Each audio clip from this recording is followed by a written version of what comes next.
राजस्थान सरकार महिलाओं और बेटियों के विकास और कल्याण के लिए लगातार प्रयास कर रही है और ऐसे में उनकी सबसे बड़ी योजना को बहुत ज्यादा पसंद किया जा रहा है और वो है लाडो प्रोत्साहन योजना। राज्य सरकार ने बेटियों के लिए लाडो प्रोत्साहन योजना शुरू की है और ये योजना बेटियों के साथ होने वाले भेदभाव, बाल विवाह और पढ़ाई में रुकावट को दूर करने के लिए शुरू की गई है। इस योजना के तहत 1.5 लाख रुपए की आर्थिक सहायता मिलती है। ये मदद बेटी के 21 साल के होने तक मिलती है। भजलाल सरकार की सबसे अच्छी योजनाओं में से ये एक योजना नंबर 1 मानी जाती है, जिसमें बेटियों के लिए 1.5 लाख की आर्थिक सहायता राशि दी जाती है। ये सहायता राशि बेटी के 21 साल के होने तक 7 किश्तों में दी जाती है। भुगतान की 6 किश्तें बेटी के वयस्क होने तक डीबीटी के माध्यम से सीधे माता पिता या अभिभावक के खाते में जाएगी, जबकि 7वीं किश्त बेटी के वयस्क होने पर उसके बैंक खाते में जाएगी।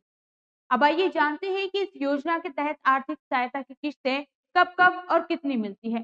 सबसे पहले बेटी के जन्म लेते ही सरकार की ओर से 2,500 रुपए की राशि दी जाती है।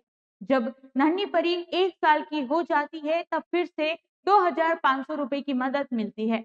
बेटी की शिक्षा को बढ़ावा देने के लिए जैसे ही वह पहली कक्षा में स्कूल में प्रवेश लेती है, उसे 4,000 रुपए दिए जाते हैं। आगे की पढ़ाई के लिए छठी कक्षा में आने पर 5,000 रुपए, फिर 10वीं कक्षा में प्रवेश लेने पर 11,000 रुपए और वहीं 12वीं कक्षा में पहुंचने पर पूरे 25,000 रुपए की प्रोत्साहन राशि प्रदान की जाती है। और सबसे बड़ी मदद तब मिलती है जब बेटी अपनी ग्रेजुएशन यानी कॉलेज की पढ़ाई पूरी कर लेती है, तब उसे एक मुश्त 1 लाख रुपए दिए जाते हैं।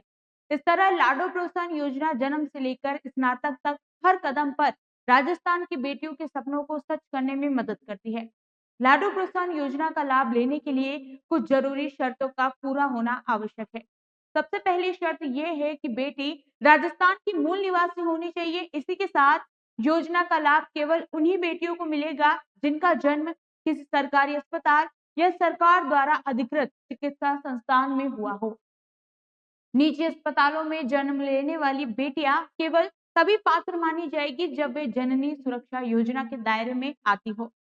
आवेदन के लिए आपके पास कुछ महत्वपूर्ण कागजात होने भी जरूरी है, जिनमें निवास प्रमाण पत्र, बैंक पासबुक की कॉपी और जन आधार की कॉपी शामिल है।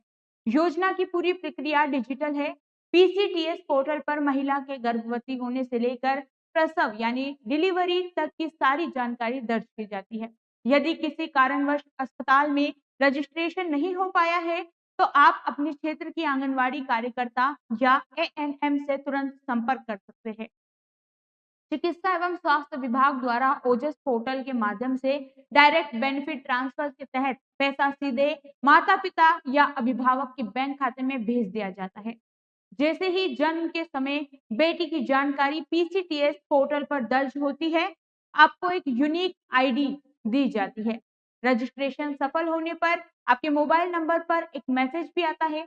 आप भविष्य में अपने जन आधार या इसी यूनिक आईडी के जरिए अपनी किश्तों का स्टेटस ऑनलाइन चेक कर सकते हैं। ऐसी और योजनाएं जानने के लिए बने रहिए हमारे साथ। धन्यवाद।